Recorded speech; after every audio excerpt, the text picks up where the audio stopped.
Question 8. A microscope would be the best tool for gathering data in which of the following activities? A. Observing the structure of onion cells. B. Measuring the size and shape of craters on Mars. C. Observing the color change of two mixed liquids. D. Measuring the heat reflected by a sheet of aluminum foil. A. Correct.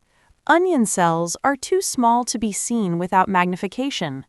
A microscope provides a magnified view of tiny objects such as plant cells. B. Incorrect. Telescopes are specially designed for observing distant objects. Microscopes can only be used to view nearby objects. C. Incorrect. Magnification is not required to detect color change. D. Incorrect. Heat radiation can either be felt or observed with special heat sensing equipment.